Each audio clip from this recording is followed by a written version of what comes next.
Welcome back, everyone, to more Yu-Gi-Oh! The Falsebound Kingdom. I'm Savage Hound Dusk, and today we're going to try and rescue Taya Gardner from a whole lot of really bad crap.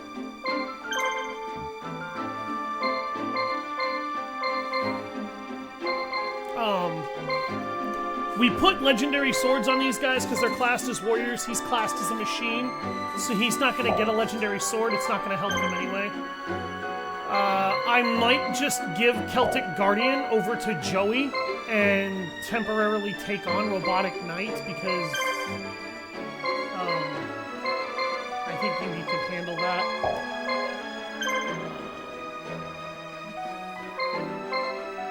Yeah, Celtic Guardian's completely bled over to Yugi's leadership. Dark Magician's gonna take a while. He's bleeding into it already. He's actually bleeding into it a lot faster than I thought he would. I thought that was gonna take for frickin' ever. Okay, Bakura's got a half-decent team here. We really need to get Bakura some experience points. Neck Hunter is going to be a really good monster to use. And I want to have a strong force of marshals rather than just one strong marshal. Like the game guide that I use keeps trying to make me basically just funnel all the EXP into Yugi, and I don't want to do that. This is kind of lame. You gave me a pretty good run, little girl. I'll give you that. There's nowhere left to run. Don't give up, Taya! It's not over yet! Yugi! We came to help! Lord Yugi, Scott's units are almost here! If they get here, we've had it! Once we rescue Miss Taya, we need to break through the enemy line, and then move our entire force into the Craw Valley.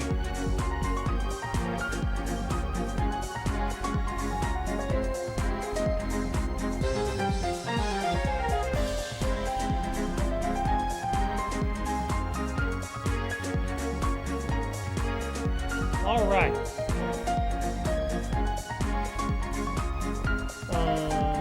Here it is. This is where I go to get my level guide. I apologize to everybody. This is the refugees level.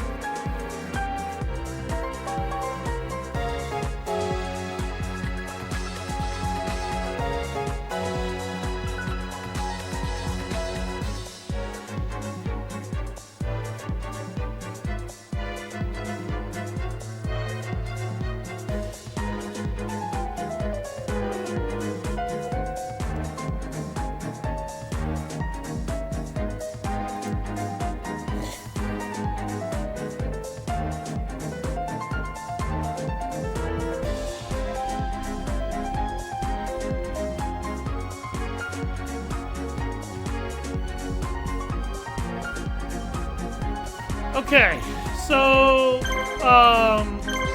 the game kind of advertises that the guide I'm using is telling me that I should send Taya north. You don't actually want to send her north, you want to send her to the fort. We're through running, people! It's time to fight back! Now, Taya is actually kind of surrounded here, and you might think that she's in a heap of trouble.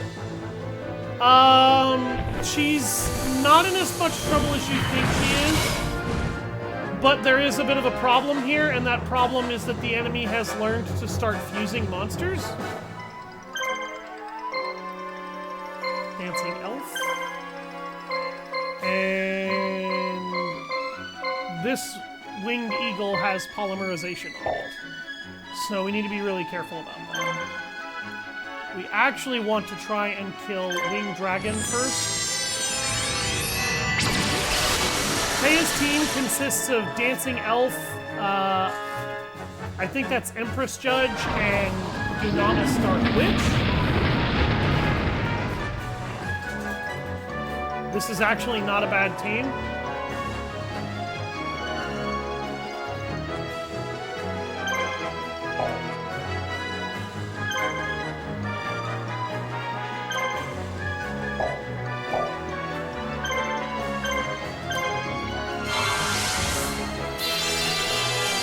Oh, for God's sake.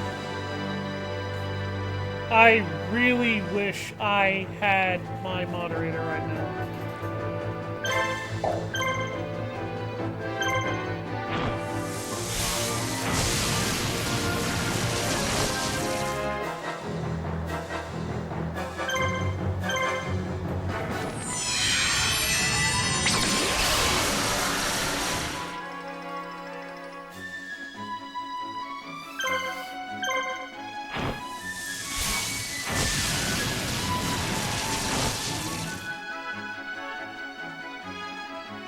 Okay, we've killed the winged dragon.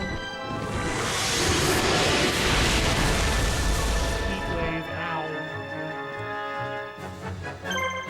Oh, that's Gyaku Tenno Megami. Yeah. And Dark Witch, not Dunamis Dark Witch. Okay. I actually want to try and kill Mavelus here.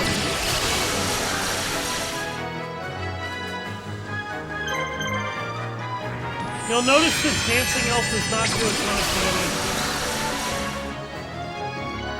Kind of a reason for that.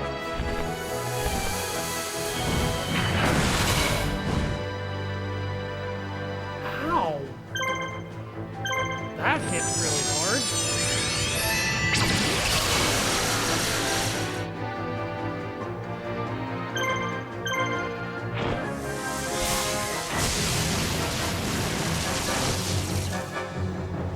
Yes! We got lucky and killed that before he could fuse. Mavelus and, I think is that Punished Eagle over there? That's Wing Eagle. Those two can actually fuse into Crimson Sunbird, and when they fuse, they get a whole new host of action points, and they also get a regeneration effect. So, Monster Fusion is a real pain in the dick here. And a lot of enemy monster teams are going to actually start including Mavelus and Wing Eagle purely to be able to do that to you.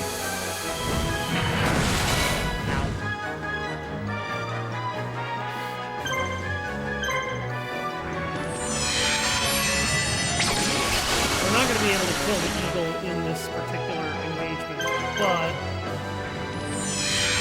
we will get to cripple it.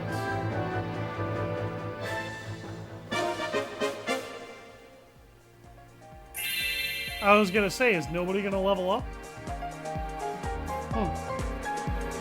That's a lot of combat experience you gained to not level up. Oh my god, and it yoinked them over to the other side and forced an immediate supplemental conflict. That is so fucking aggravating when that happens. You hit so damn hard. Has anyone ever told you that?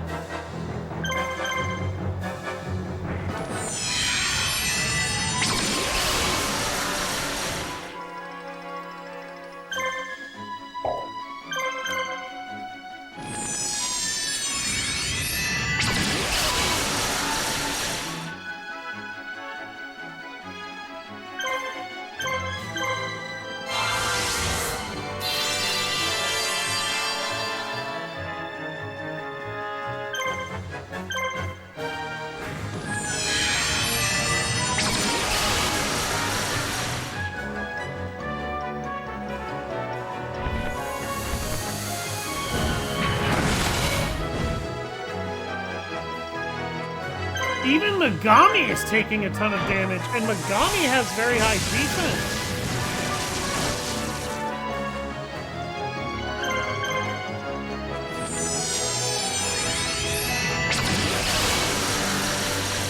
Get fucking... What? I said... Get fucking trashed!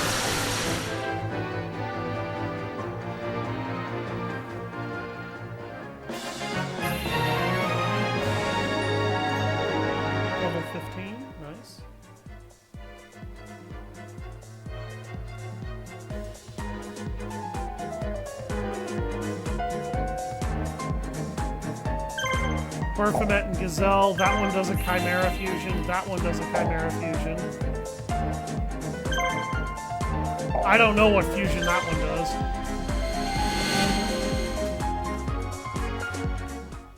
You want to get her in that fort because she kind of needs this fort. When Dancing Elf hits level 15, it gains its special ability, Screen Mist. Screen Mist is actually what breaks Tea's team in half in terms of difficulty. All of those enemies are now blind, which means now I can do this. So for the low cost of 2 action points, I can blind my opponent's team for multiple rounds. Here's the problem. That ability is only so strong because every single turn the enemy takes, they get to roll versus whether or not they come out of that.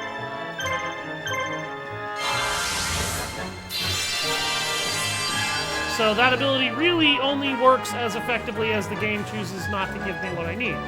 However, it does force a lot of this to happen. She missed. And now I'm going to do this again because 2 of the teams have recovered their eyesight. I'm going to blind them again. What this lets you do is it lets you abuse the fact that Dancing Elf gets a shit ton of action points, and now you can wail on these guys while they have very few action points and try to wail on you. Because you might have noticed that Swamp King, or Beast King of the Swamps, just used... oh wow, I missed this time. Thanks, game. He just used a red medicine, but he's already out of action points. I now know he has the red medicine, and I know he doesn't have enough health to withstand all of the attacks that I can make.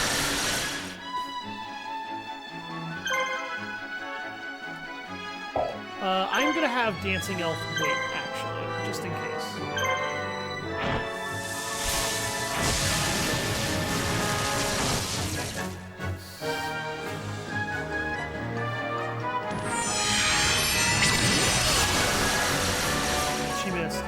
Now, keep in mind when they're blind, it's not guaranteed that the enemy unit is going to miss.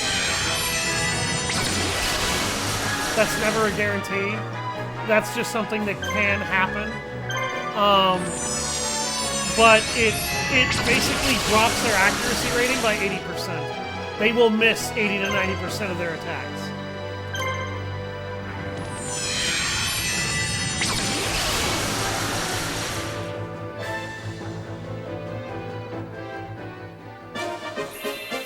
See, and now Teo not only won that fight, but she beat the living hell out of those guys. And her team took very little damage.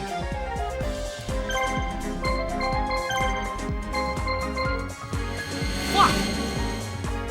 I'm trying to build a healer in there so she can mend between fights. And I'm not being allowed to do it. Thankfully, Dancing Elf has such high, I guess there's a hidden agility factor or something, she almost always gets to start first.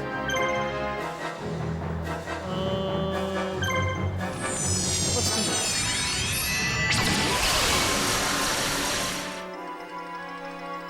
Why did I miss that time? Why is my aim suddenly so bad? I blinded them, not the other fucking way around.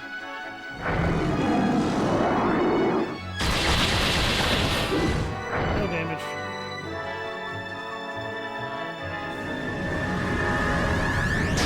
No damage.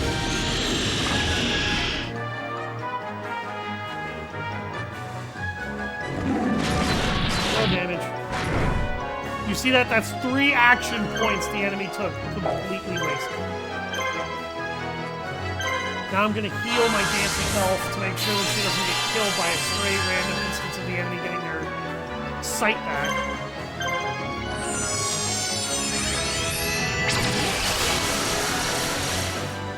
Taya also starts with a pretty decent team. If you really don't want to change her monster set, this team can carry her through all the way to the end game. It can carry her through challenge mode. If she would stop missing!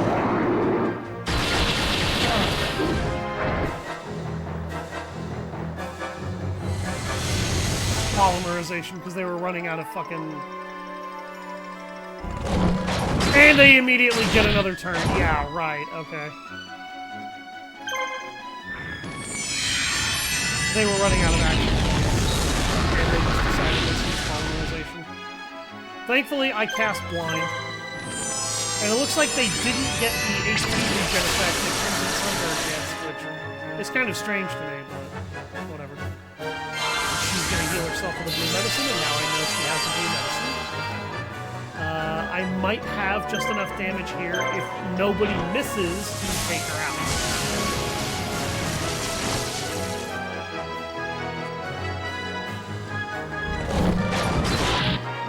Miss? No, he hit her! Oh, you dick! This is kind of what I mean when I say it doesn't guarantee your safety. This helps. That was a critical when I needed it most.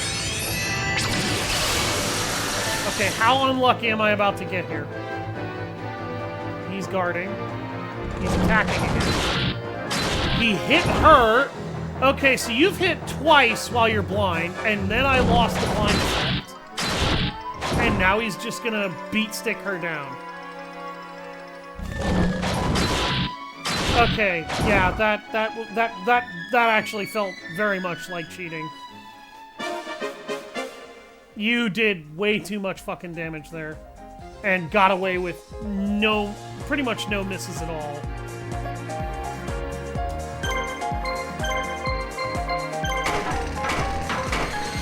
Okay, at least got the fucking healer up now.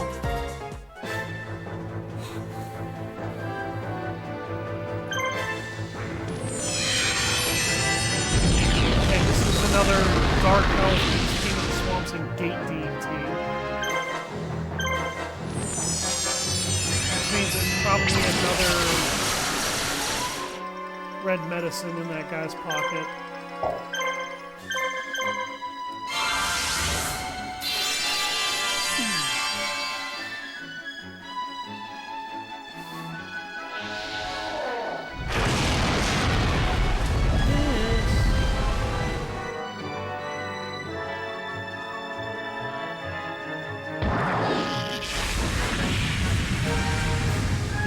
Like, vomit a rainbow out of his stomach.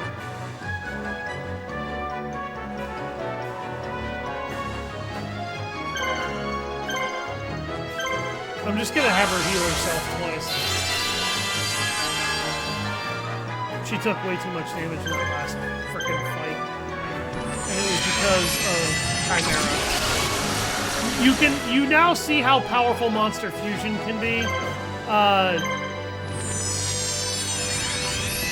Monster Fusion is incredibly broken as a mechanic, and at least the way the game's designed it. Yeah, he had a red medicine. I knew he had one. Konami likes to clone a lot of their teams that they use in a lot of these games. They did it a lot in Yu-Gi-Oh! Forbidden Memories. They're doing it here. Oh, wow, that hit. Like I said, it's not a guarantee, but it is damn close. It reduces a lot of damage the tail will take, and it's what makes this sequence go from impossible to survivable.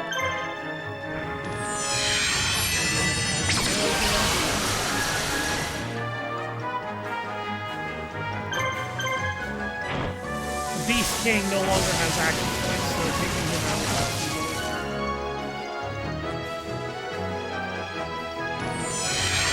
Look at that magic cannon! Look at it miss. Okay.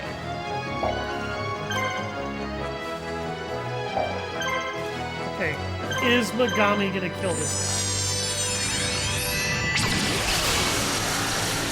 I don't usually err on the possibility of my monsters missing attacks, but it's always a random chance that it could happen. So I just decided to be safe and be like, okay. Is she going to do this or not?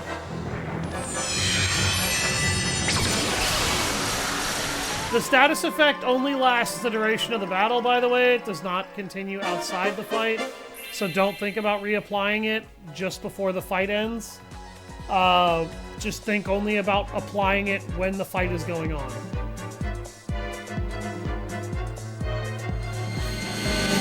Now that I have a healer built in here, it will soften the damage between scraps. Okay, let's try to beat Gazelle's ass. I would rather force the early fusion.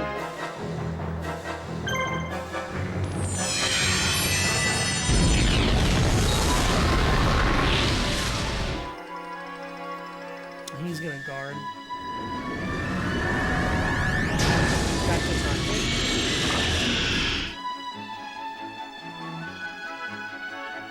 He's gonna swing at me.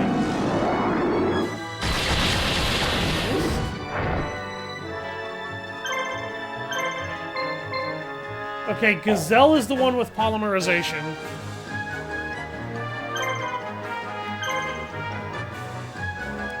I'm gonna let Berfamet throw his last action at me. Oh, wow. That actually hit me. He's gonna fuse. This is why I'm using the wait command. Because of that shit right there. Blind him again.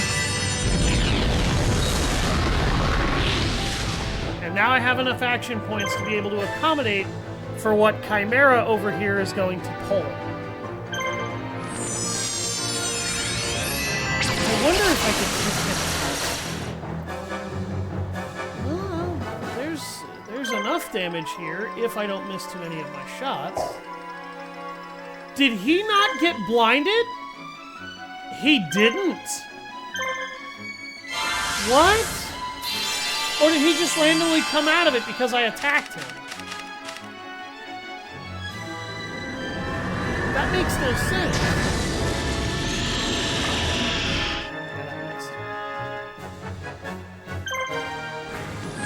Do it again. This is kind of where the game can screw you. RNG has to love you. He hit her again! That should have missed, but... no. He hit her again.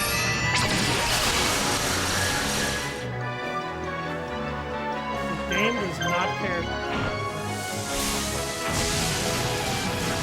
I feel like I'm kind of wasting my attacks right now because he's not going to die. He hit her, too, while he was still blind. Game. Register the kill of your aim, please. I do realize that's RNG, but he should not be hitting her that many times. I should not have to burn that much blue medicine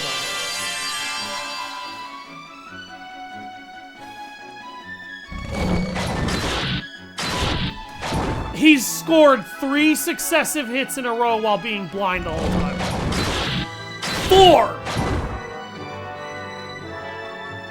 That's how you know the AI was cheating, by the way.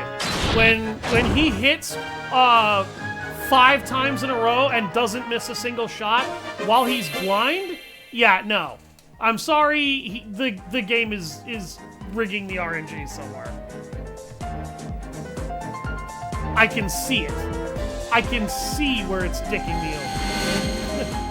I should not be able to tell when you're screwing me. Part of this is actually because I'm really upset with Yu-Gi-Oh! Reverse of Arcadia.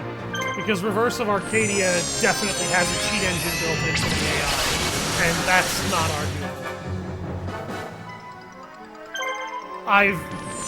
I've looked at the decks that the AI gets, and I have looked at the decks that I have been using, and I have looked at everything that's been happening, and all I can think is, yeah, no, the AI must be cheating somewhere. Because the AI... there's definitely instances where the AI loses. Yeah, I know there's a bot there.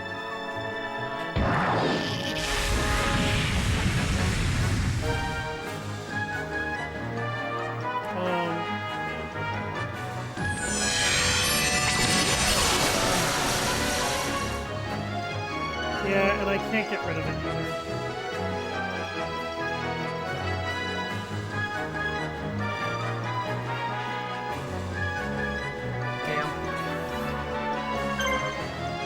Hello, Peebles. What do you want, baby? What do you want, my baby? What do you want, my love? Pebbles the furry loaf. That's what you are. You're a loaf. Oh my god, she is almost dead. How did Megami almost die? Gate D got his sight back? Is that why she almost got killed? He just hit her for fuck all. Because she's guarding. Okay, that did no damage.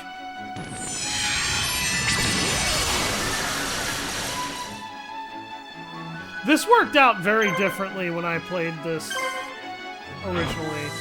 Like, normally that ability just kind of fucked everybody to the nines, and they didn't really get to do shit.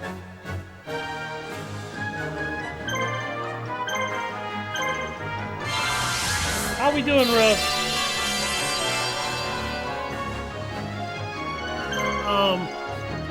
I do want to talk about something while this is going on, because, and it's not Yu-Gi-Oh related, unfortunately, but it is video game relevant.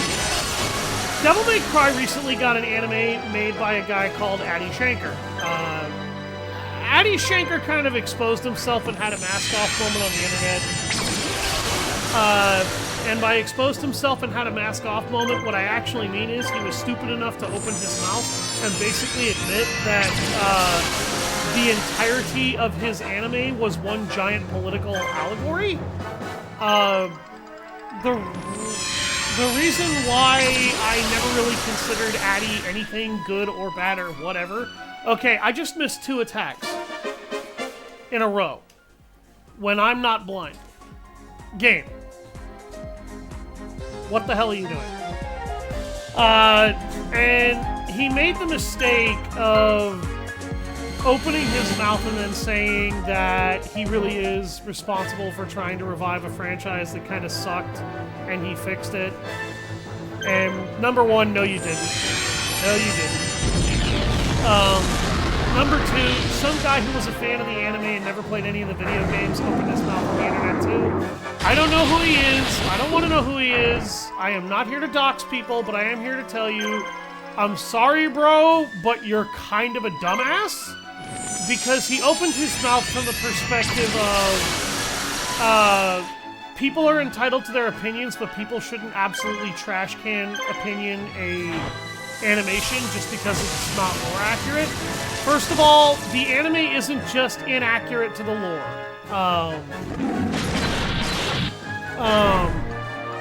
The anime is extremely inaccurate to the lore, and it is filled to the brim with Adi Shankar's political views. This happened when he did Castlevania Nocturne. This happened, I think, a little bit when he did his original Castlevania animation. He opened his mouth and he threw his fucking politics all over the goddamn internet again, because every single fucking person who gets involved with Hollywood seems to think that they need to be allowed to throw their political views all the way into a TV show, an animation, a franchise, something that has nothing to do with politics. And the closest that Devil May Cry ever got to politics was Devil May Cry 4's Order of the Sword, which was technically on some level a political allegory for religious zealotry going a little too far and representing a corrupt religious series.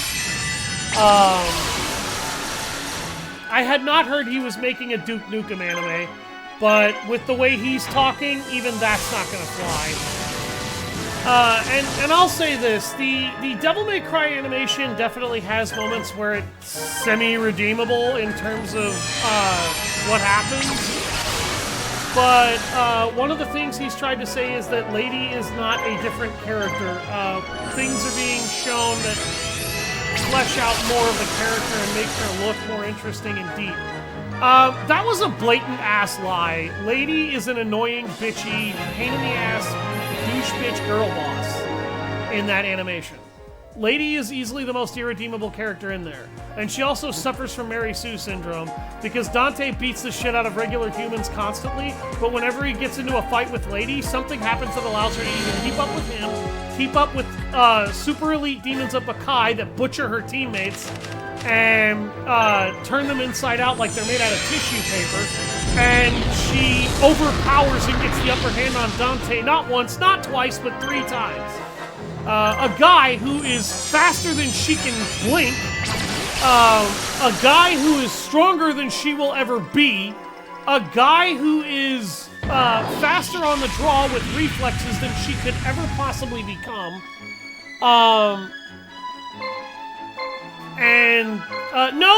No, I'm sorry. The White Rabbit is still a garbage character. I have had people try to defend the White Rabbit as a well-written character.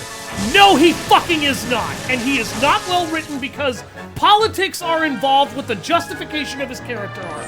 If politics had not been used to create that characterization of the demons, he would have nothing as a character at all and he would not work. So, by that reason alone, the White Rabbit is a trash character. He fucking makes sense only because politics are used to justify the behavior of the demon. That's it. And the American government is run by a guy who is literally an allegory for... Yes, his voice work is great. And the writing for him taken in a vacuum would actually be great if he himself did not suffer from being written as a political allegory of I grew up among demons in a poisoned realm, somehow finding companionship and communion among their kind that I didn't find in the human world. Oh yeah, like Dark Witch would have missed that. Thanks, game. The American government is literally a political allegory for fucking Trump, again, because we have to have anti-Trump propaganda in our fucking TV show. Because why not? You know, like, everybody has...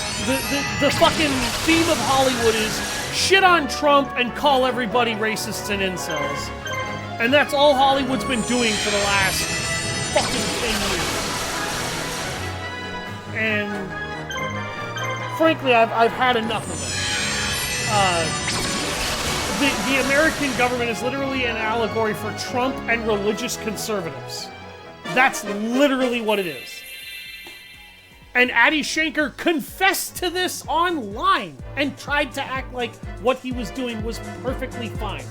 Putting a chick in it and making her gay. No, they didn't make Lady gay. Her sexuality has not been determined yet. And that's Kathleen Kennedy's thing. That's not like everybody. But yes, that is still a problem.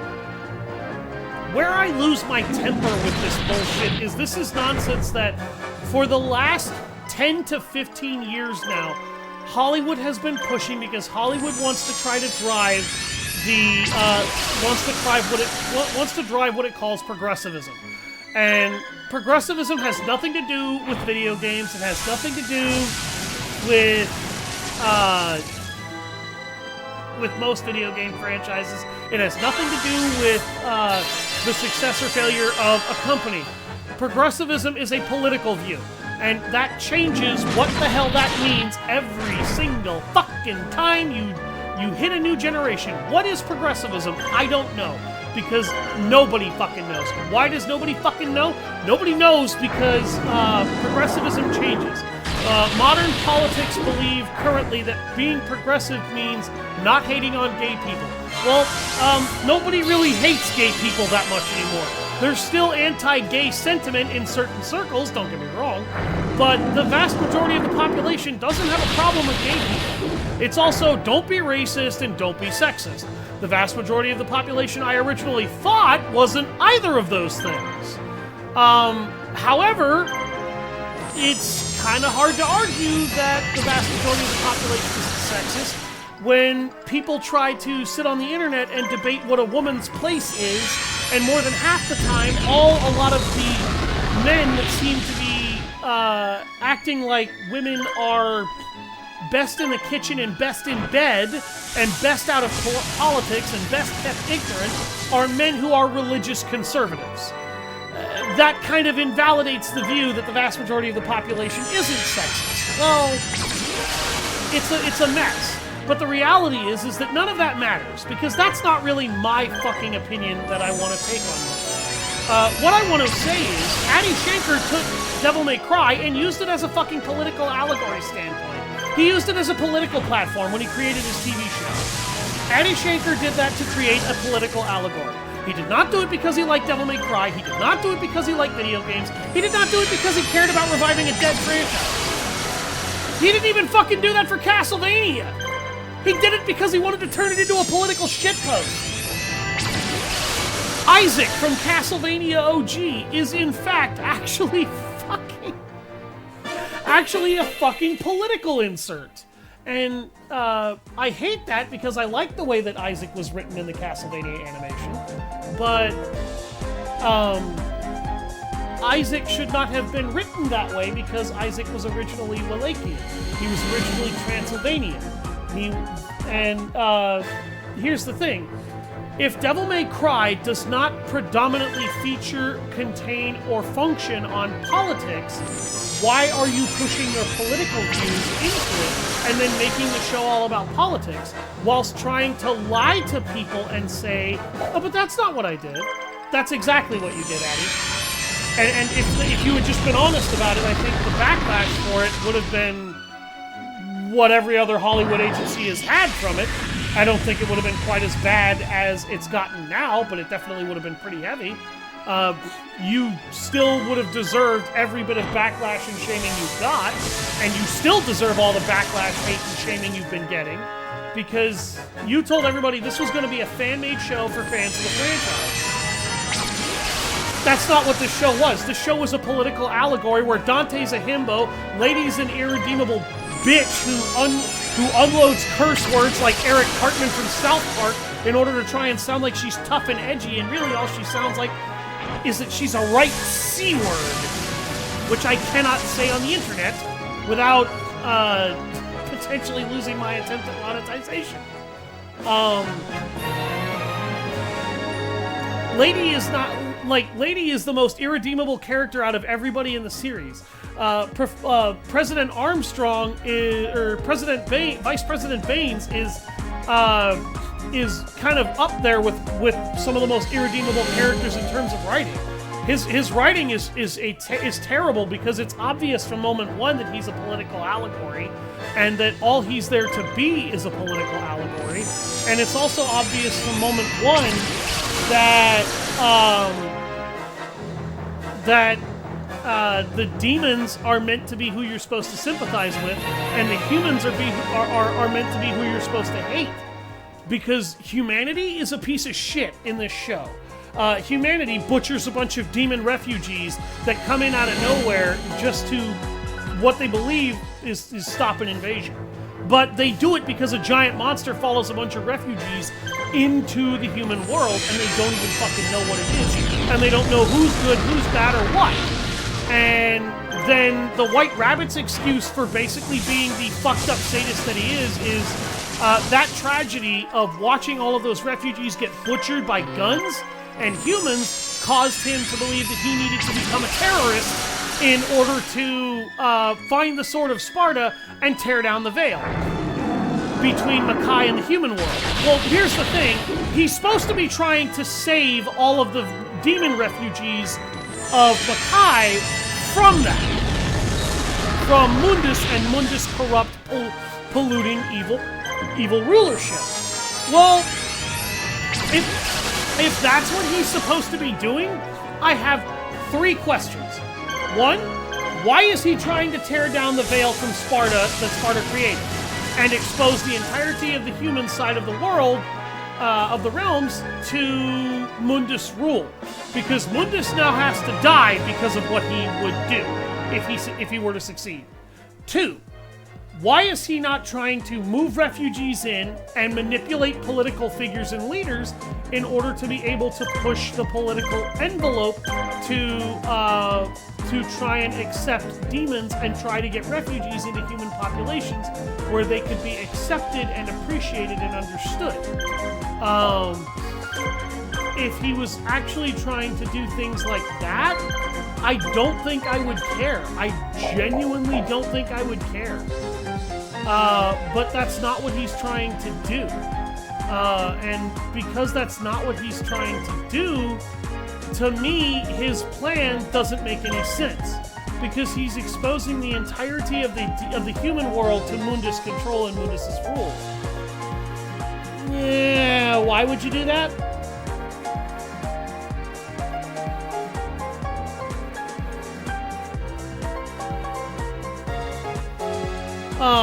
Because, you know, if you just got everybody if you snuck these refugees into the human world on less populated or unpopulated sectors, you'd be able to avoid most of the human population and do whatever the fuck you actually wanted to do.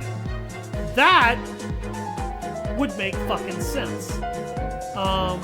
It doesn't make sense because he's exposing the demons that he brings to this evil and to these people, and now they're going to suffer and die because of his choices.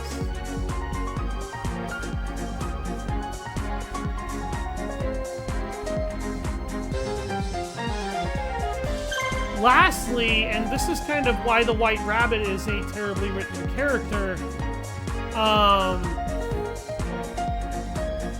the White Rabbit wants to act like he has to take revenge on Darkcom. What fucking revenge are you taking? It looks to me like you're just putting the entirety of the human realm at risk. And then he's trying to find Dante and push Dante so that Dante devil triggers because he wants Dante's blood. And then we have Virgil being added into the plot at the 11th hour and 59th minute. Why? Why was Virgil added in so late? Why was Virgil not brought in immediately? To give the White Rabbit more time to be a political allegory for how we need to, what, sympathize with demons, refugees, and possibly even terrorists? Addy, what's your message here? You've now made it apparent that this has to be a political message. What is the message then? Because I kind of have to ask that. Because apparently it's demons good, humans bad, fuck you humanity.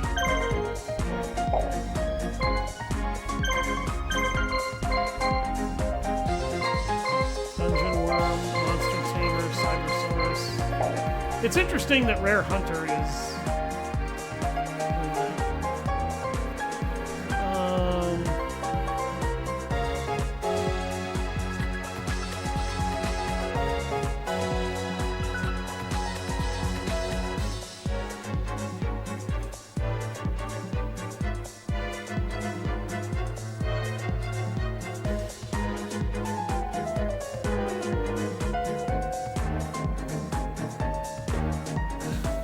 Why is Joey not picking up Baby Dragon?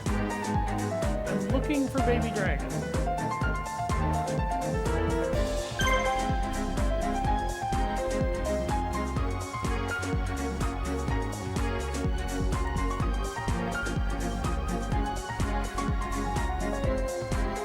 Yeah, like, the simple fact of the matter is that this fucking series was basically just somebody's political platform. And I'll be honest with you, I'm tired of Hollywood making all these political platform setups and then pretending they're not doing it when that's what they're doing. Just don't. Okay? Just fucking don't. Keep your politics out of my shit. There it is.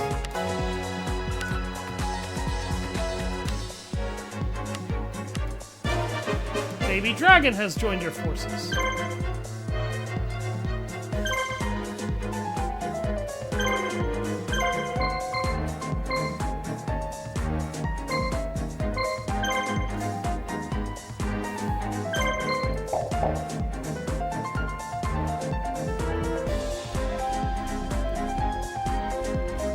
Lost Planet 2 is a really good game, especially if you can get friends.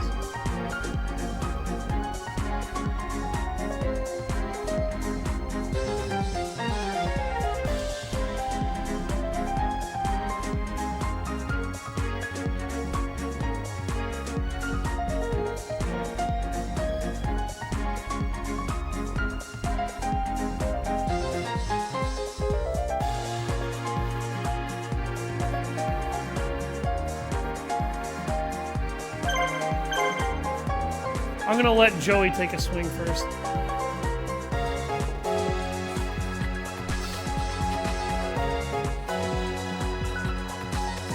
Taya got all the experience she needs here.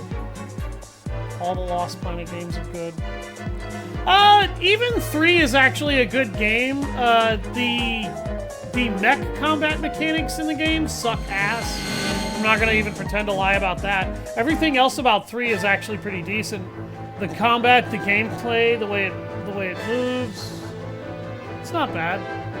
Oh, hi. Interesting.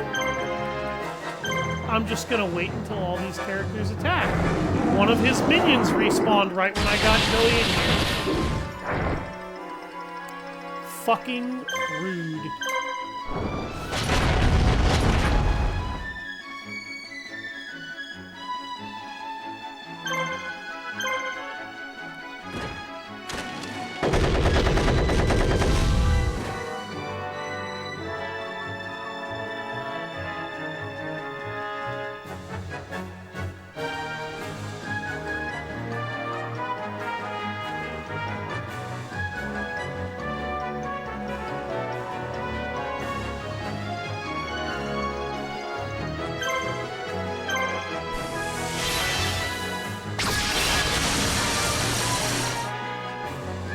Yeah, Lost Planet 2 was where I met a lot of my friends. Good game.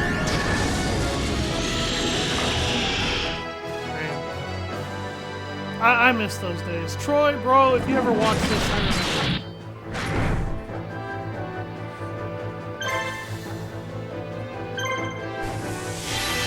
I should look at it.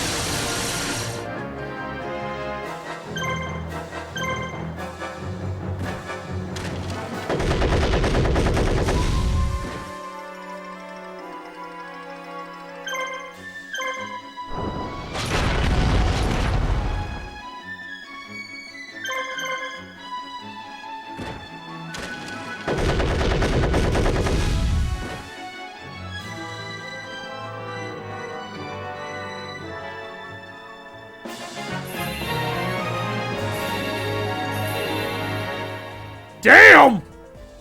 He got 2 levels for that for some of his monsters. Oh, all 3 games are good, 2 especially.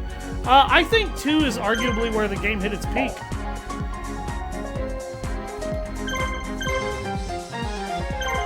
Okay, I'm gonna have Yugi get rid of a lot of those marshals. I think him and Joey need to alternate. So that Yugi can thin out their ranks and neither one of them gets too much wear and tear before the boss.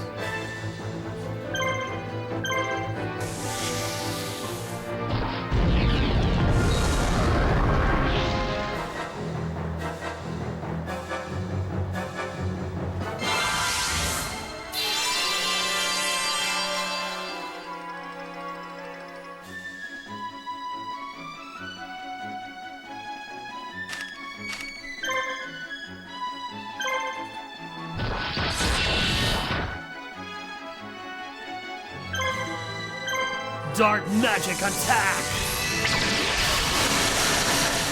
Capcom owns the series. Yeah, Capcom's owned those games forever. They wanted to do a crossover with Resident Evil that went beyond just a character skin, but they ended up only having crossover skins with Gears of War and 1 crossover skin from Resident Evil. And those crossover skins are Albert Wesker, if you have an RE5 save, and Marcus Phoenix and Dominique Santiago skins if you have Gears of War saves.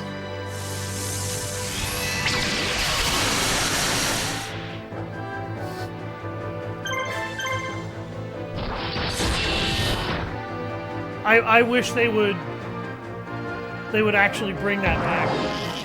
Lost Planet. Lost Planet was their big mecha series.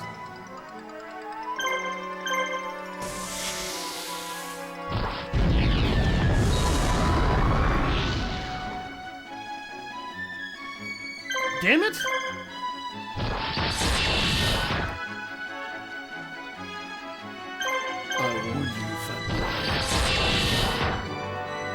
I can't do a good Keith David.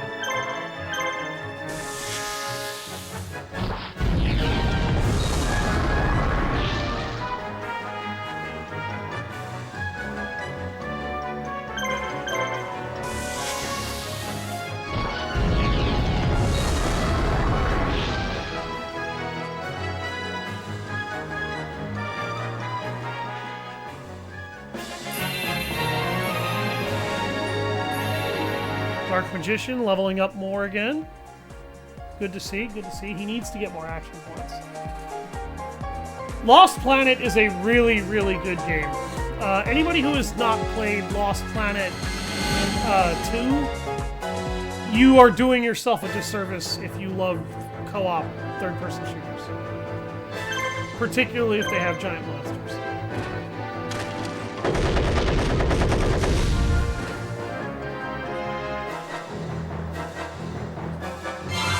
I knew he was going to red medicine.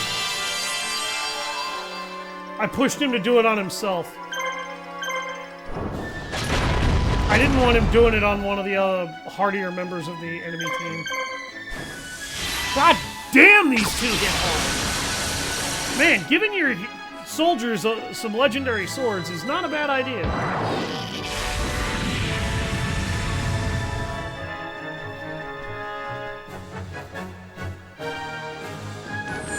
Uh-oh, I'm about to get the Krakinated.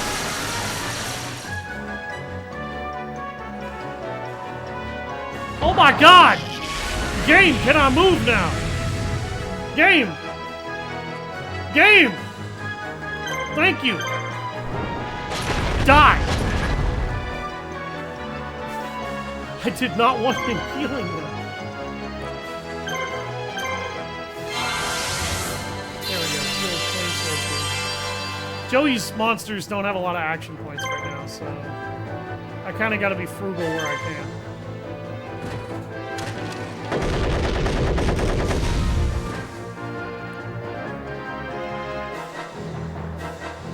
Joey and Bakura both need experience. Flame Swordsman is Joey's signature monster. He's been Joey's signature monster since the start of the series. He's Joey's favorite card. Red Eyes Black Dragon is the monster he enjoys as his ultimate boss monster and tends to lead into a lot of his best boss monsters. Ooh, Flame Swordsman got an action point. Yeah, baby!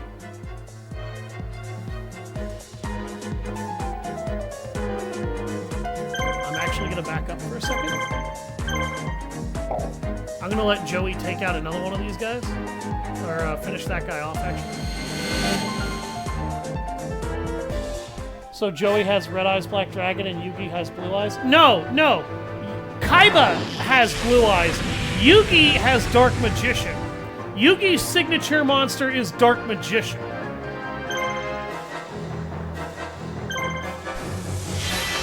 Kaiba has Blue Eyes White Dragon. Blue Eyes White Dragon is his signature card.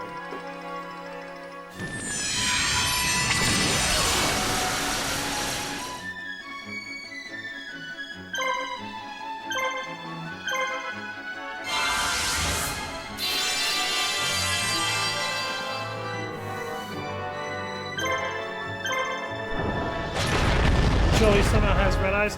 Joey wins Red Eyes in a duel against Rex Raptor, a pro duelist, or a duelist from the pro circuit who scored second place in the regional championships against Weevil Underwood.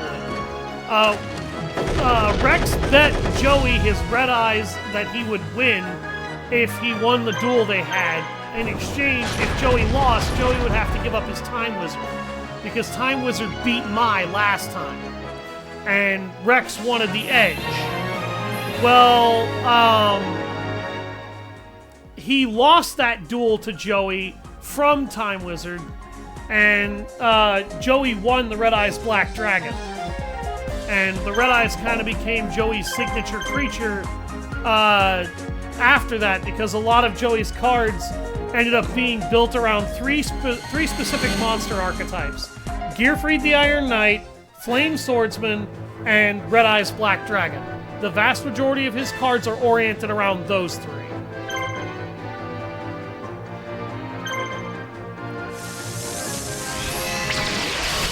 And Red Eyes is supposed to represent potential for growth and potential of growth. And that's one of the main reasons why why Joey got Red Eyes. Did I just attack the wrong monster? That was not my intention. Okay, whatever. Yeah, I hit Y instead of X. Was Red Eyes and Blue Eyes in other series after the first? Yes and no. If you're asking were they ever used by other duelists, Blue Eyes was not. Red Eyes Black Dragon was.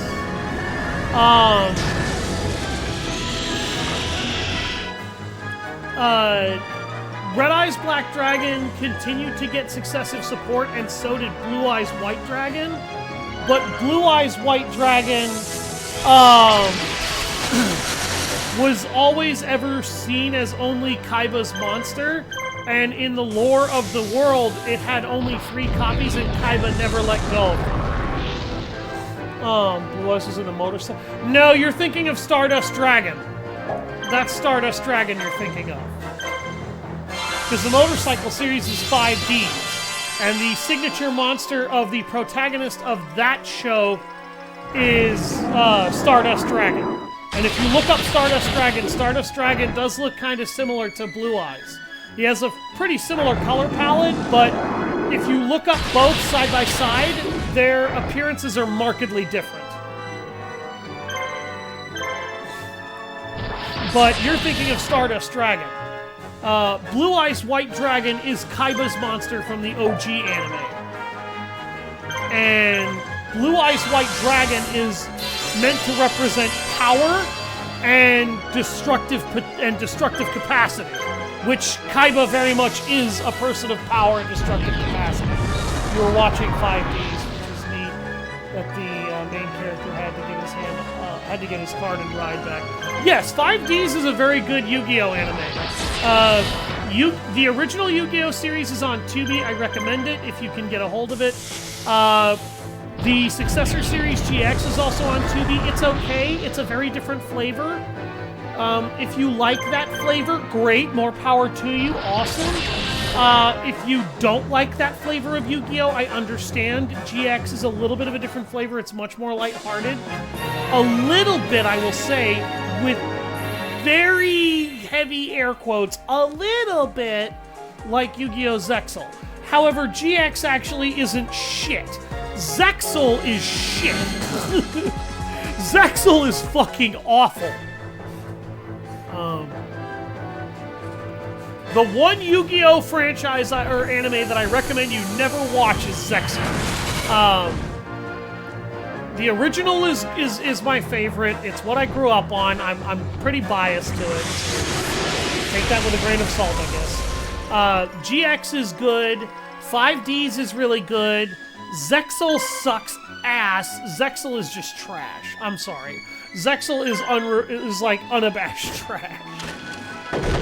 It was another attempt by the developers to make the series way more kid-friendly in the animation than it needed. And I don't think it went over very well, and that's because it didn't. People didn't like it. Yu-Gi-Oh! Brains is not bad. Yu-Gi-Oh! Arc 5 is okay. I would not recommend Arc 5 if you wanted to do more than turn your brain off and just watch a Yu-Gi-Oh! Show. But Arc 5 is not awful, but Arc 5 does get too big for its britches, I will say that. And in that I am not wrong. 5Ds is pretty good though. Oh.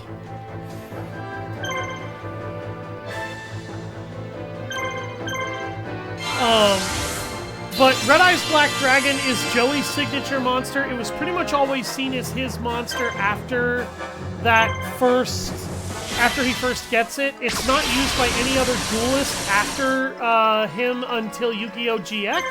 In Yu-Gi-Oh! GX, it is later used by Atticus Rhodes, brother to Alexis Rhodes. And Atticus uses it because Atticus' signature monster is actually Red Eye's Darkness Dragon, an evolution of the Red Eye's Black Dragon that is basically the start on the Red Eye's Black Dragon's journey to become a creature capable of rivaling Blue Eye's White Dragon.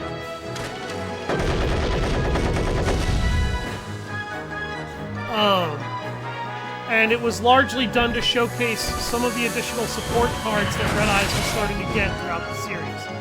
But,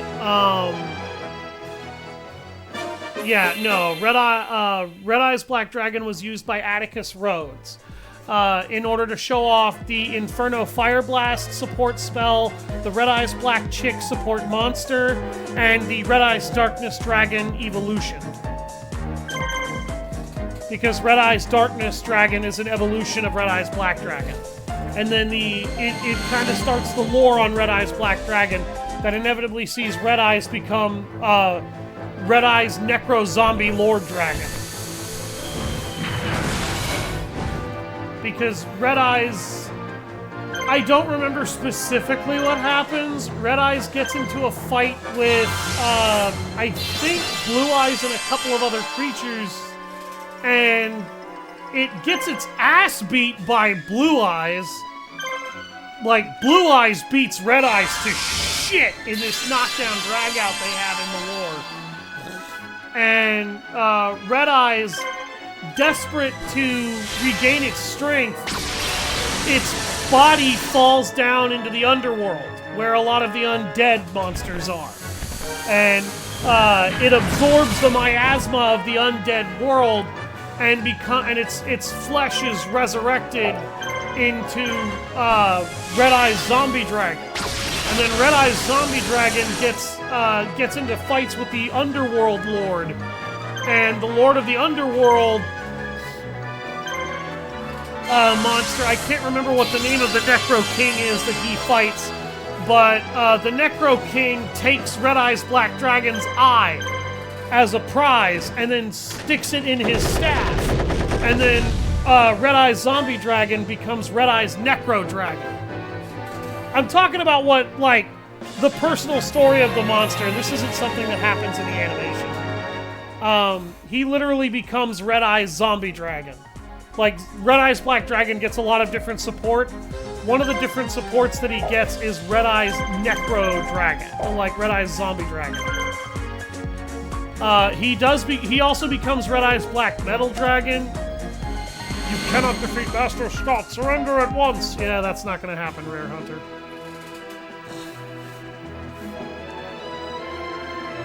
Oh wow, his Dungeon Worm has a shitload of action points. Well, let's start beating on the Monster King. You're losing me here. After it's used by Atticus Rhodes in GX, though, as far as I know, Red Eyes never gets used again by another duelist.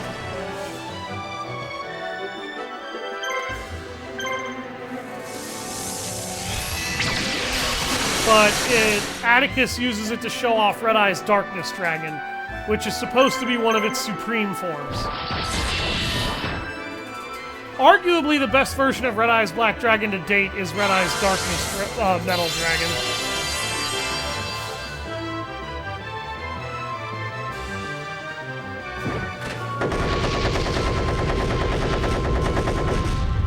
For anybody who cares to have me finish the Red Eye's Zombie Dragon story, he gets into a fight with the Underworld Lord in the lore of the actual cards, and beats the living fuck out of the Underworld Lord. And when he beats the shit out of the Underworld Lord, he takes his fucking eye back out of the staff that it was stuck into, and then takes pieces of the Underlord's armor and fuses it into his scales to make himself stronger, and becomes the king of the Underworld.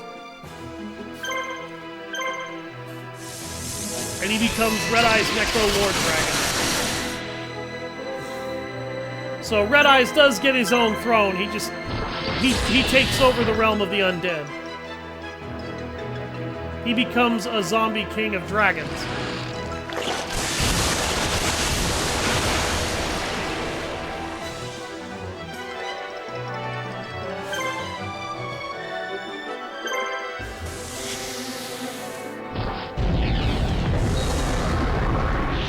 If you're wondering, Rev, who Atticus Rhodes is supposed to be, I'll be honest with you, don't.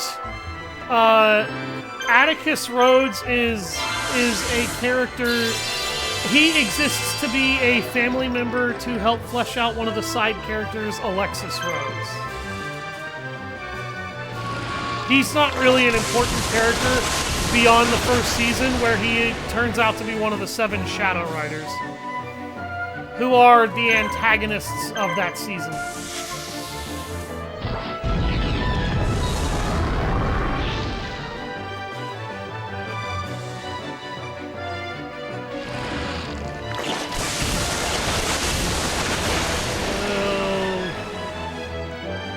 Spraying your mist all up in my face, dude.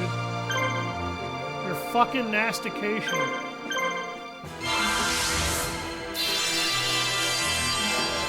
After Atticus is saved from being corrupted into a being that called itself Night Shroud, which I'm pretty sure Night Shroud was just a Shadow Realm demon that possessed him, Atticus basically acts like a silly chick magnet kid, and is kind of just a silly side character for the rest of the show. He's not really an important character.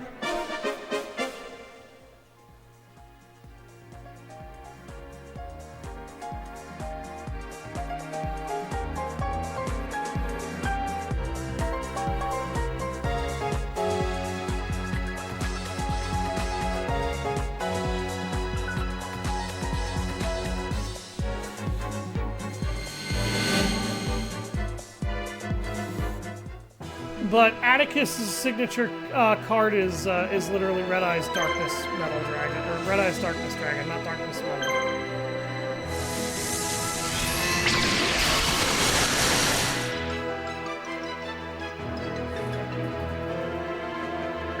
He guarded. The dungeon worm got to guard. That's very first time. I've heard jokes from Yu-Gi-Oh! Abridged, I think. Maybe. I don't know. I've never watched Yu-Gi-Oh! Abridged. I'm told it's funny as shit, but I can't bear to watch it because it means putting up with the song Sexy Back, and I have always hated that song.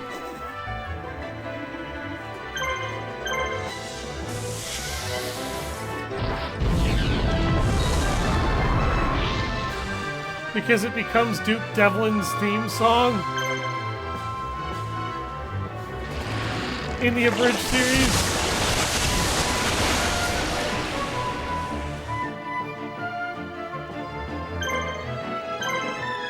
Alright, go kick his ass. There we go. That's my boy. Come on, Dark Magician. Yeah! You got a 3rd action point. Oh my god. I've only watched Final Fantasy VII Abridged, Hellsing Ultimate Abridged, and Dragon Ball Z Abridged. I watched bits and pieces of Dragon Ball Z Abridged and hated half of it. Forgive me, Master Scott! I've been made to watch bits of Final Fantasy VII Abridged. It was kind of funny, but I didn't really get into it that much. And Hellsing Ultimate Abridged is okay, but it's not my favorite. I still like Hellsing Ultimate way better. Barely escaping their pursuers, Yugi and friends decide to try and take the lightly defended fort of Cheilyun. Surrounded by steep mountains, the small fort of Cheilyun doesn't hold much strategic importance. But taking the fort is the only chance they have to break free of the Imperial forces surrounding them. But there isn't much time. As soon as Yugi's forces approach, the fort will send for reinforcements.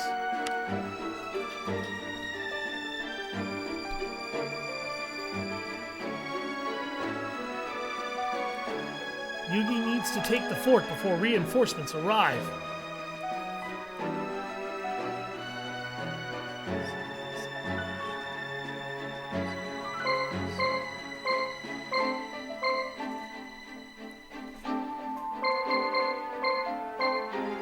We actually want to bring Mai on this mission.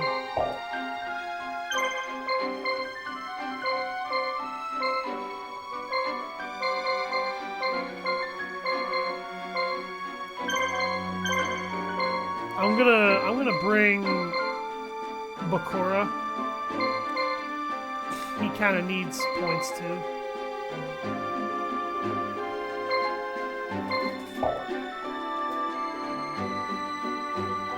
Final Fantasy abridged is pretty nice. Oh, that's good to hear.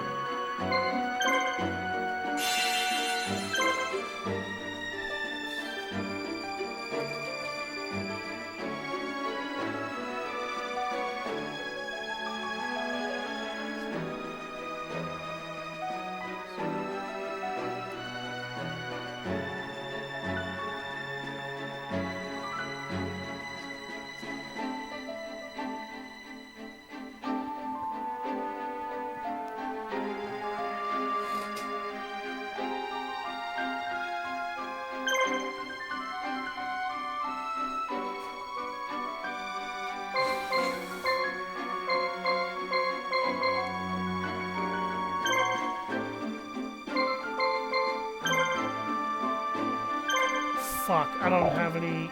Oh, no. No, I don't have what Taya needs. Or not Taya, but mine.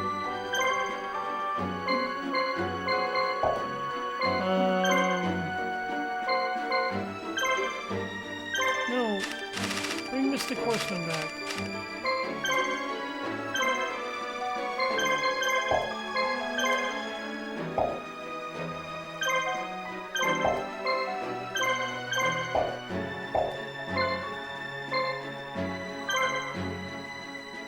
Okay, I'm gonna have to give some items to these guys. Because Mai is gonna have to come into the next fight.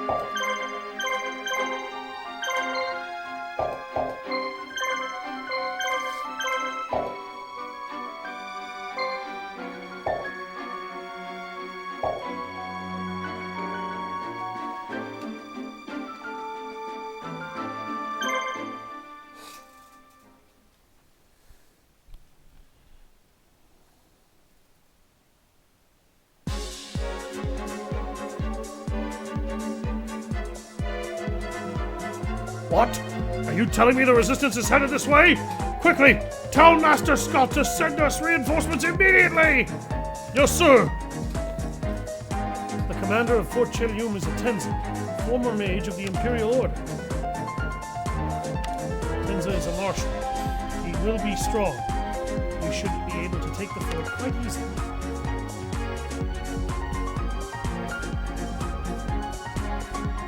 However, we've received word that a messenger was sent from the fort, most likely to request reinforcements.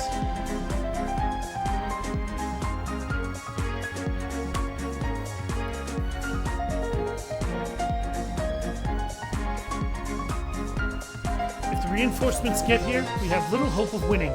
We must take the fort as quickly as possible.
Okay, Bakura, here's where you're about to get your experience points, bro.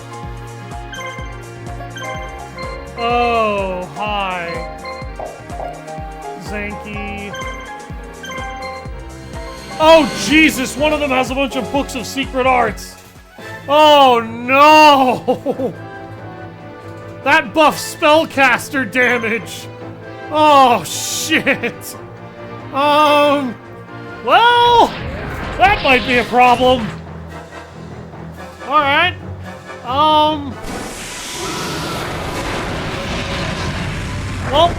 Time to pray to God. Hopefully I don't get my ass kicked into my teeth. I guess we're gonna see.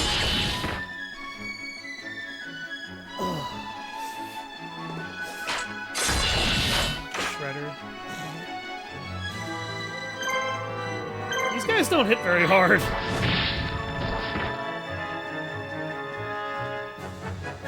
Giga Saint Fire.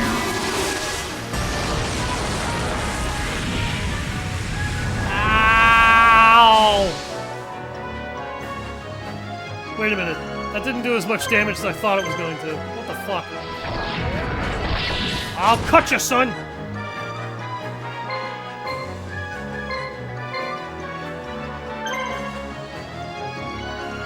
Alright, let's try and take out Zenki. Without missing, please! God damn it. You imbecile. We're gonna have to heal Ansatsu. Oh god. Yeah. Jesus, they put a lot of effort into that thing's animation. I guess somebody liked Harpy's Pet Dragon?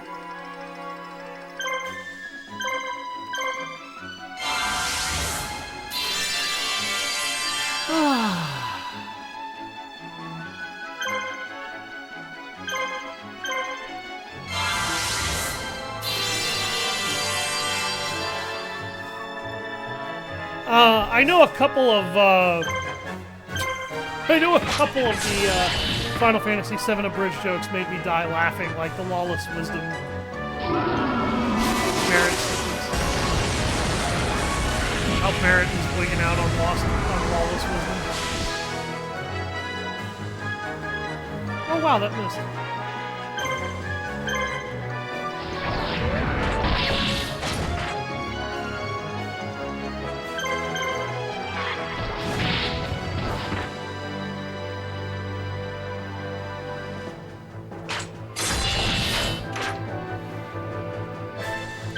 Attack Neck Hunter all you want. He's built for murder. He's predominantly built for durability, hilariously enough, despite the fact that his name is Neck Hunter. Oh, level ups.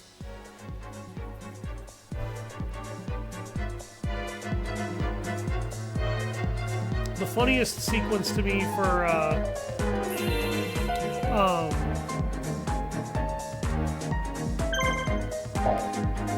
abridged. Oh god, and some of those warriors have legendary sword. Oh, fuck me over the rainbow. Okay, well, this asshat is getting Ansatsu is not a very durable fighter, but he is very damage heavy. Particularly with a legendary sword in his hands. That grapple talon damage. Did the game just decided that it wanted to kill the most durable monster on my squad here? Because that's kind of where Neck Hunter's at. He's literally the most durable bro of bros. He's like Giant Soldier of Stone, but with a meteor attack stat.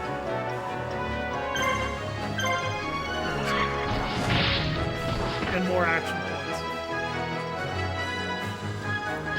Giga Saint Fire!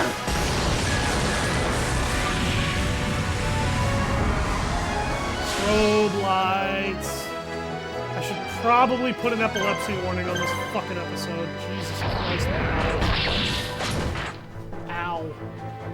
That hurt my vision. And my vision is ass as it is. Hey look, more corpses.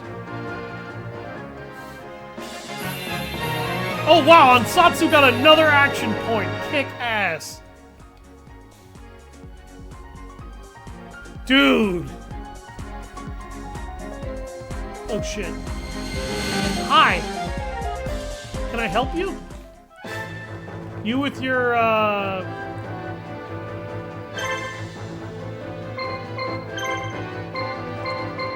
He's got a silver bow and arrow? He's got a legendary sword. Okay, that makes sense. And the swordsman from a foreign land has a red medicine.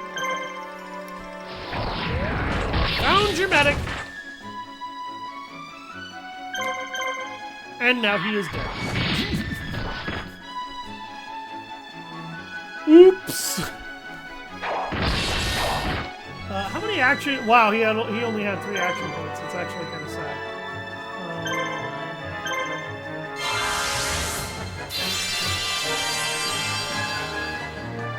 I'm not going to get hit too many times by these guys. They might have 2 action points each.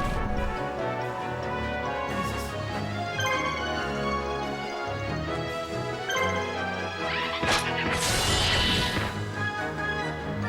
Why does Axe Raider have silver bow and arrow? I legitimately am confused. That's supposed to be a fairy type item. I forgot to check the shop last round, too. The shop might have actually had good stuff. Jeez, maybe these guys don't need to hit me that many times when they do that much frickin' damage a hit. These guys are walking beat sticks, man. You want to know the problem with them, though? Their durability is ass.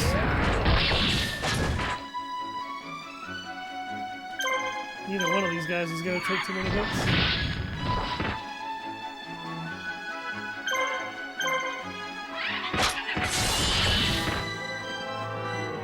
My little psycho. Ah! And he got a crit! My little psycho headhunter.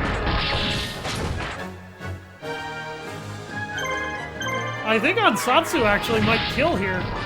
As long as he doesn't miss, he should do enough damage. Because that's Garuzi's he's beating up. And I had to say it.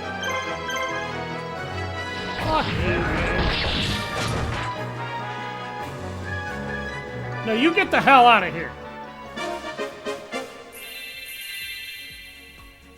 Ooh, level ups. Laugh my ass off. My first mission completed on Lost Planet 2. Guess my rank. Your rank is abysmal.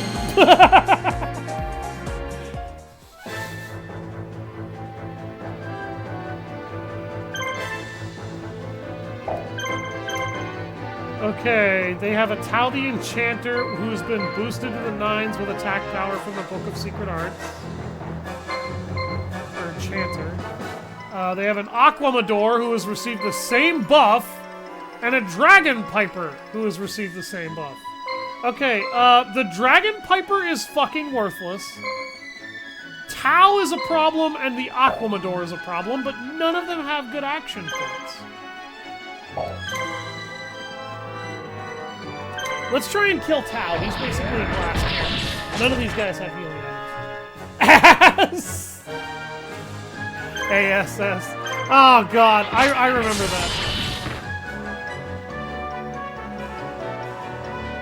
The Super Shiitake Shitbird Squad. That's how I named SSS.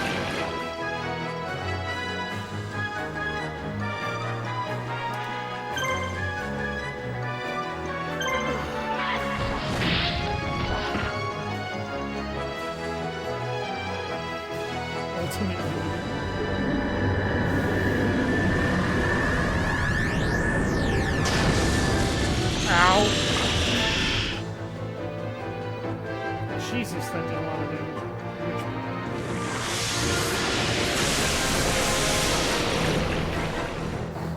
He missed.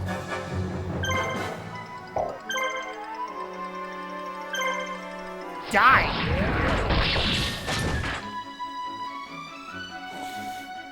Gonna talk about American folklore next.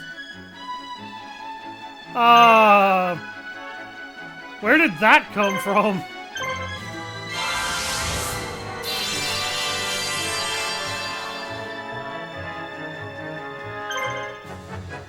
I legitimately don't know where that joke is going.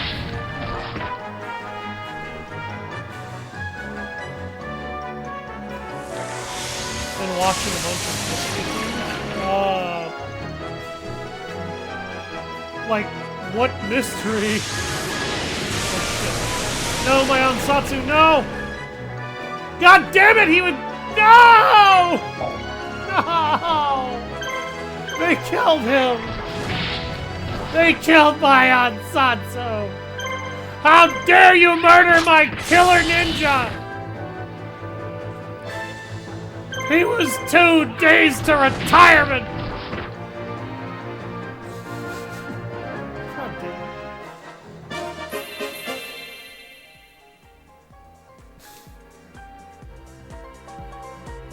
Like, what kind of mystery things are you talking about?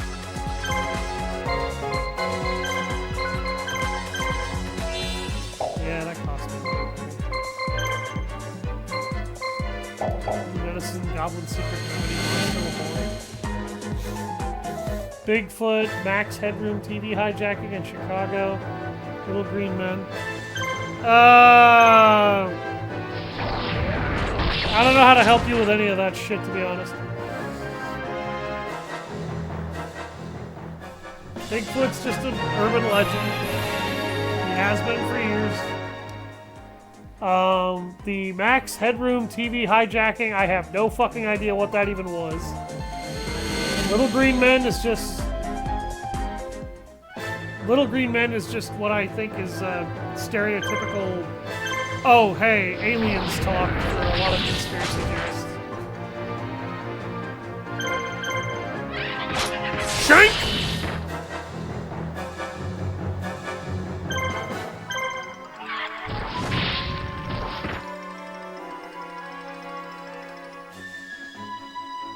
Sparking conversation.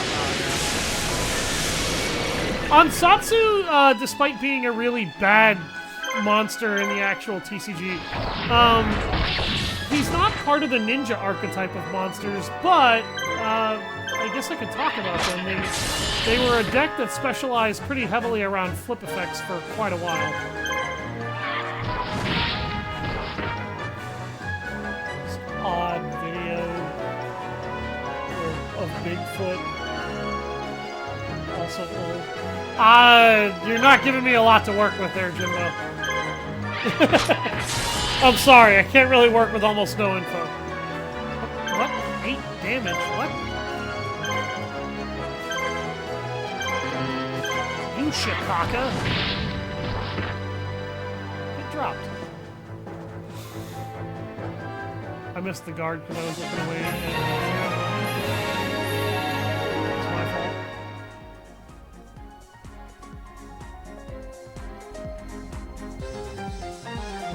I mean, at some point, I wanna do a let's play of Area 51 for the PS2. Conspiracy theories abound! This is gonna hurt.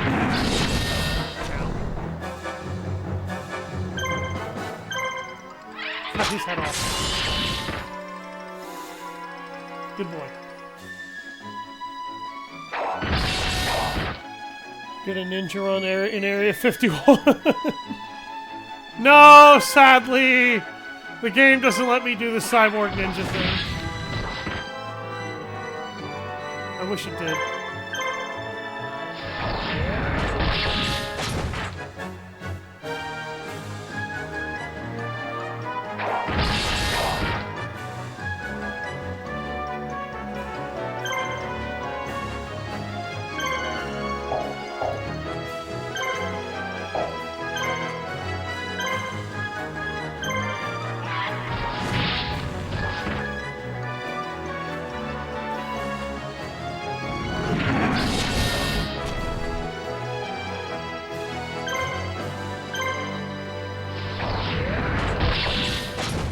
Talking Naruto run. Oh, hell no.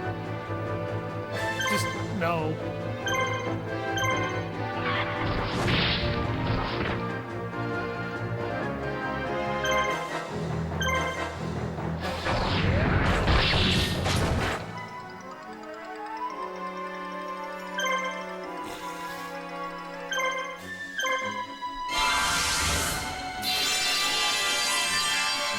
I've never watched Naruto.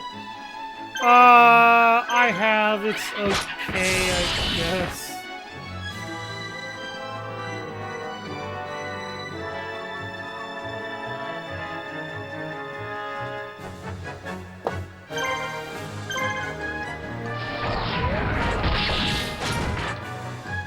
mysteries.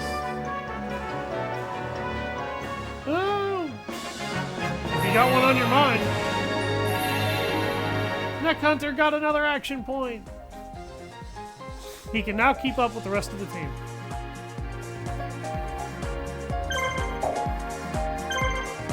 Hi!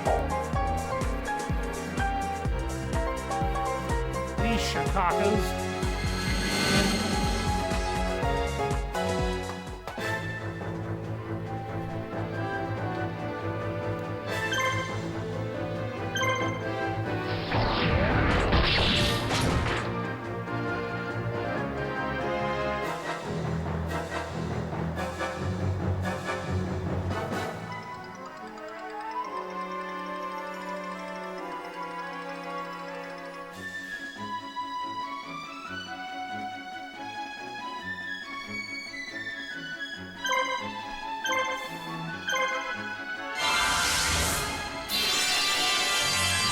Case with JFK, another with the death of basically the guy who made Vegas as it is today.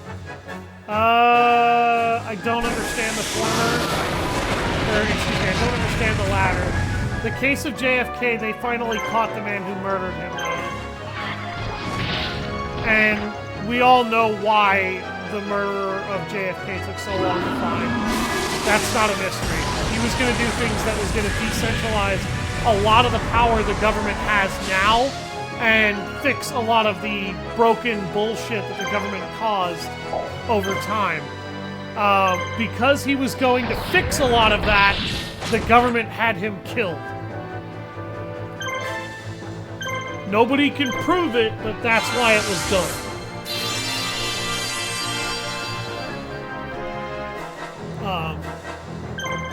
He was later... The guy who killed him was later found... God, so many years later. He had... nobody could figure out the fucking government ties he was supposed to figure out. AKA CIA. No, CIA is not allowed to operate inside of U.S. borders. That doesn't mean they don't do it, that just means they're not supposed to.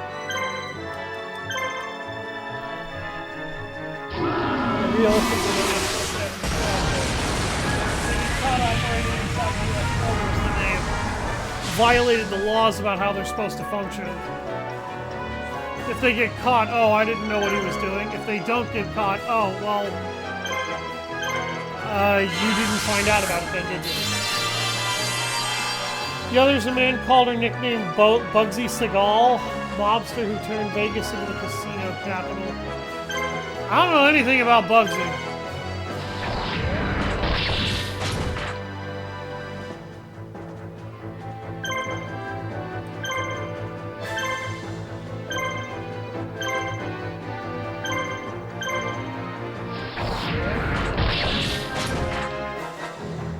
Yeah, that looks better.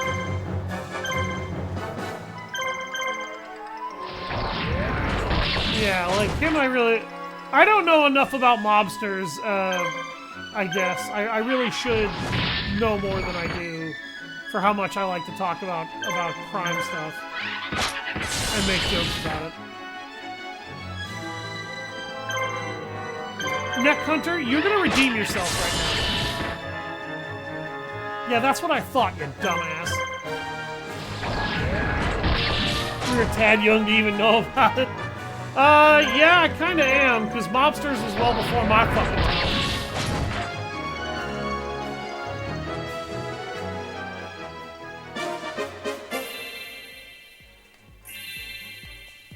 A lot of what I know is just from movies, which The Untouchables was a really good movie, and that's a good mobster movie. That explains how they caught... What's his fucking face? Al Capone.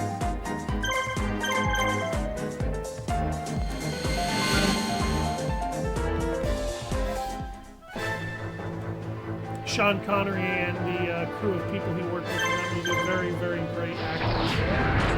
Fucking amazing movie, by the way. If you haven't seen it, go watch it. The Untouchables is a long film, but it's one of the best films you'll ever watch in your life. Guaranteed. If you love mafia crime films in like the 1950s and 60s, that's what you watch.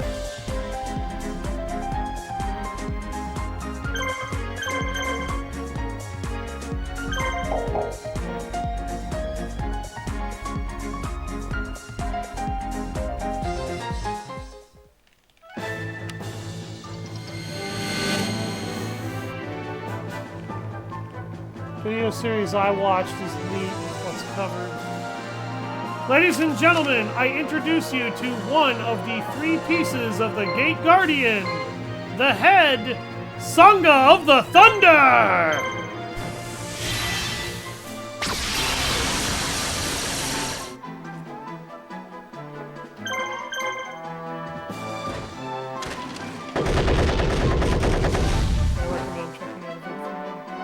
BuzzFeed Unsolved called The Watcher. Okay.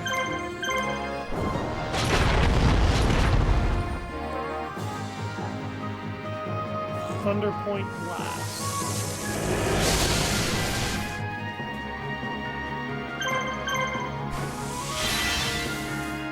I sent Joey down here because Joey is more than powerful enough to handle one juiced up monster. And Sangha is juiced up, but he's on his own. And with only 3 action points, this is even less of a threat than I was afraid it was. Back to the heart of the cards.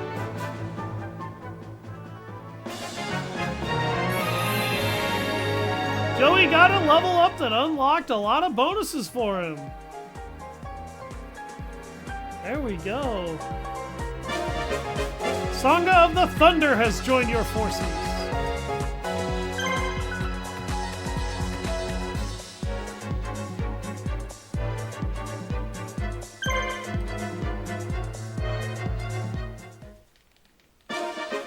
Occupate, I'm so glad you're all right. Iroh, you're already in the Resistance. Thank you so much for bringing my sister. I am yours to command. Harpy Lady Occupate has joined your forces.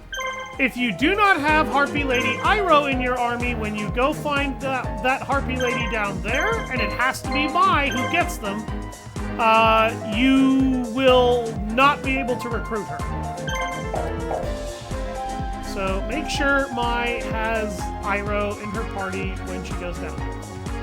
Her and Occupate work really well together.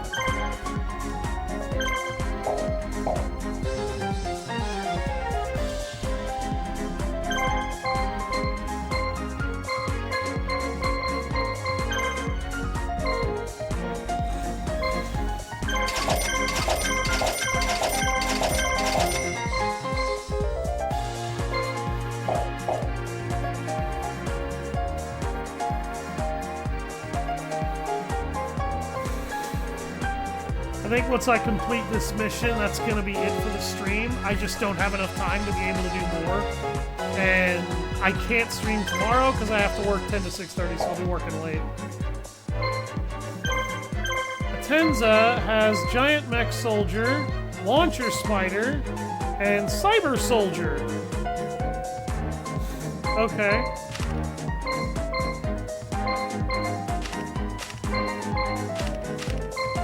None of them have any items.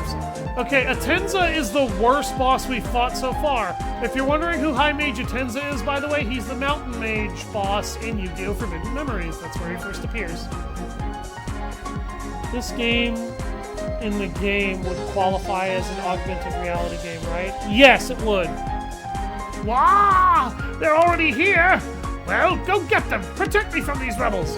Well, not augmented reality, actually. No, I'm sorry. That's a lie.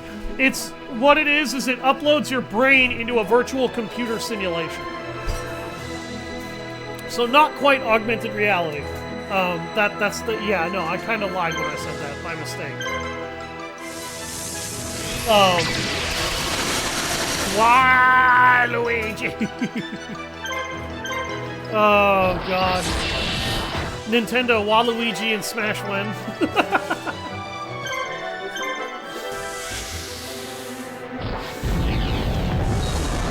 It's never gonna happen, by the way, folks. Don't ask. Nintendo does not care.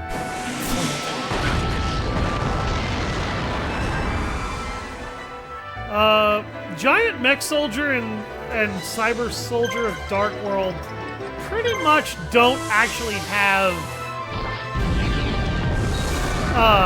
anime appearances.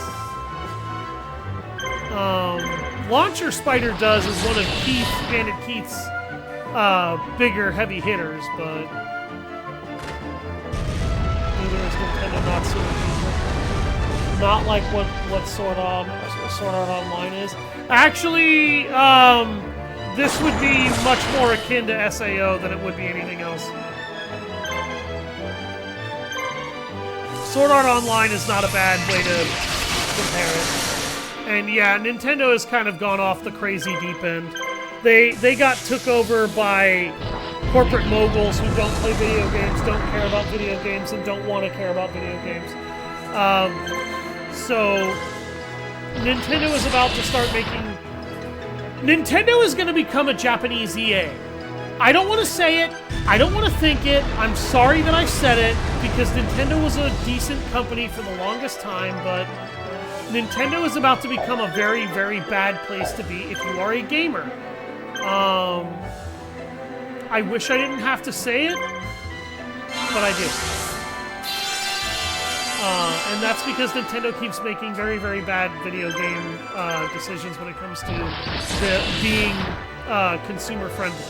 A lot of what Nintendo is doing right now is extremely anti-consumer. It's very unfriendly towards the consumer, and that's kind of why Nintendo is failing right now. Nintendo just needs to fuck off as well when it comes to Pal World. That's a game type that people have been demanding they make for the longest fucking time, and they have refused for the longest fucking time. So that's on them.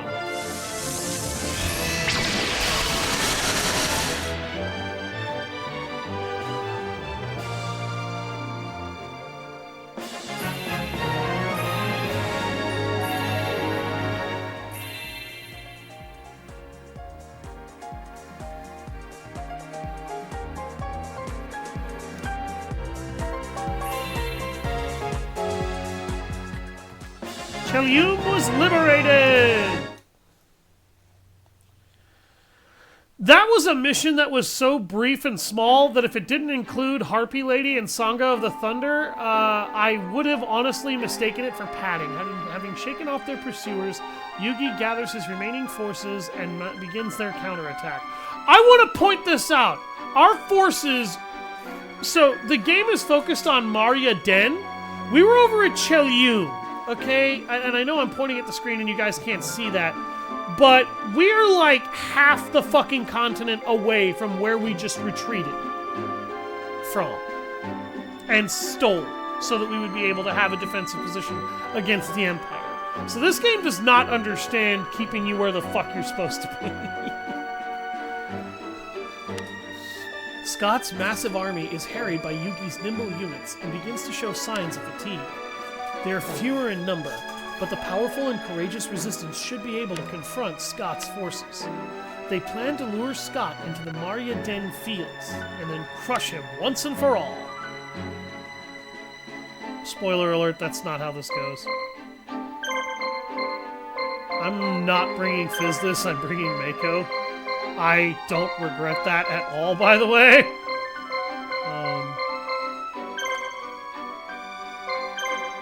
I need to give him some... No, not a legendary sword, some blue medicines. Oh, wait. He counts as a warrior in this game!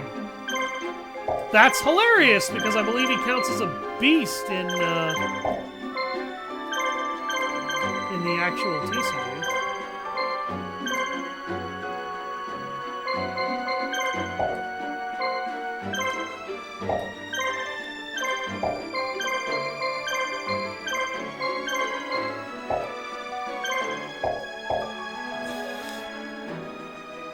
I don't really have a better monster to give him than Stone Soldier at the moment.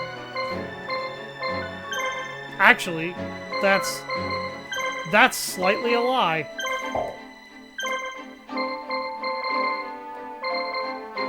So, Harpy Lady 1 has a sister in this game, and that's Harpy Lady 2, Occupetes.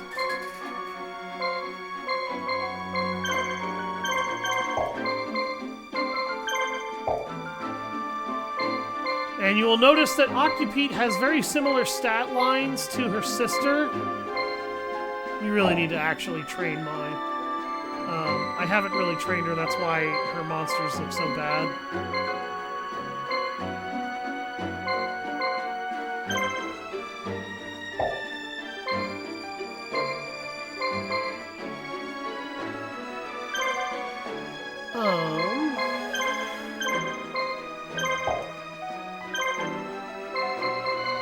Can I give him Baby Dragon? Baby Dragon is only level 10 right now. Oh, he does not have good stats.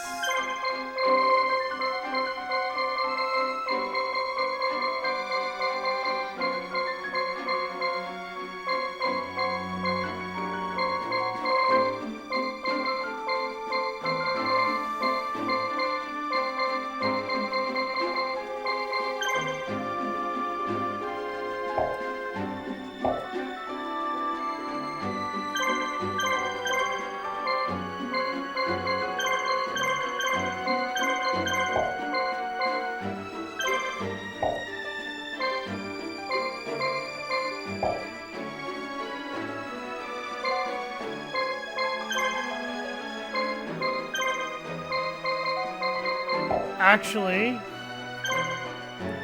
that's a lie. I can actually give him somebody slightly better than Stone Soldier now.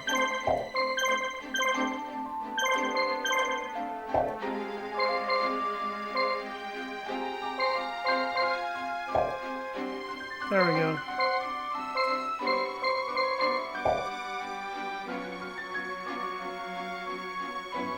It's really pretty how Nintendo... really petty how they are with Pal World. If Nintendo had just built a Pokemon game where you could do that, that would not have happened. That's the long, the short, and the sweet. Anyway, thank you all very much for watching. I've been Savage Hound Dusk, and I'll see you guys next time on Yu-Gi-Oh! The Falsebound Kingdom, where we kick Scott right in the testicles. Have a nice day.